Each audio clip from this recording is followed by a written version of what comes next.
Did you know, on July 30th, 2016, skydiver Luke Aikens made history when he jumped from 25,000 feet out of an airplane without a parachute into a net on the ground, which set a new world record.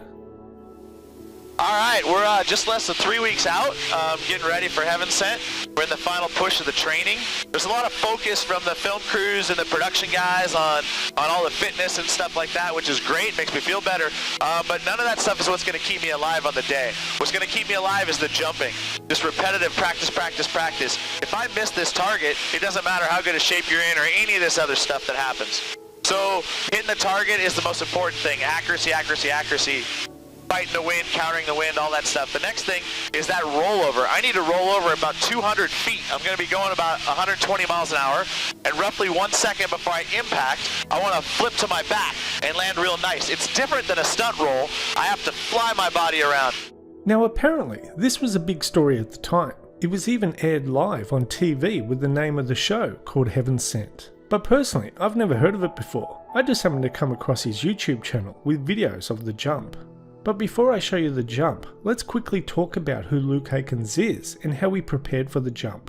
Luke, who was 42 at the time of the jump, is a third-generation skydiver who has been skydiving since the age of 16 and has deployed a parachute more than 18,000 times over the course of his skydiving and base jumping career.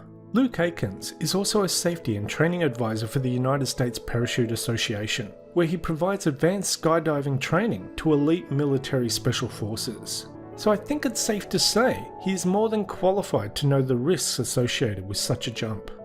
Luke spent 2 years preparing for this jump, 1.5 years of planning, and 6 months of straight training.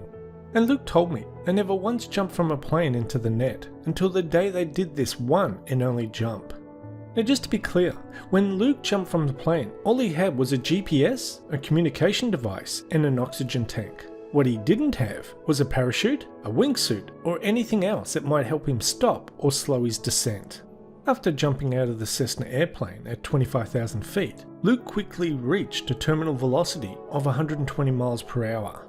Because Luke jumped from 25,000 feet, he had to wear an oxygen mask for the first 10,000 feet of the descent. After reaching about 15,000 feet, he passed off the mask and tank to a member of his support team who was skydiving next to him. Using his GPS and only the air currents around him, he lined up his fall to the center of a specialized 100 by 100 foot net, which was designed to stop Luke's fall as softly as if you were standing on a trampoline and merely dropped onto your back. The net, dubbed the fly trap, was suspended between the tops of 4 200-foot cranes. The netting itself is constructed from Spectra, which is a high-density polyethylene cord that is twice as strong as steel. When Luke reached about 200 feet above the net, or a little more than a second away from impact, he flipped onto his back and tucked his chin. Once Luke hit the net, 4 compressed air cylinders, which are connected to the netting via ropes and pulleys, slowed him down in the same way that you might catch an egg in your hand, by decelerating it gently over a distance. The total time from jumping from the plane to hitting the net took about 2 minutes. But when you were falling from 25,000 feet into a small net you can't even see from 25,000 feet, I bet it felt like a lifetime. Luke Aikens set a new world record performing this jump, and I bet you that's one world record that won't be beaten anytime soon. Anyway, that's the end of this video. Thanks for watching, and we'll see you next time. Bye bye.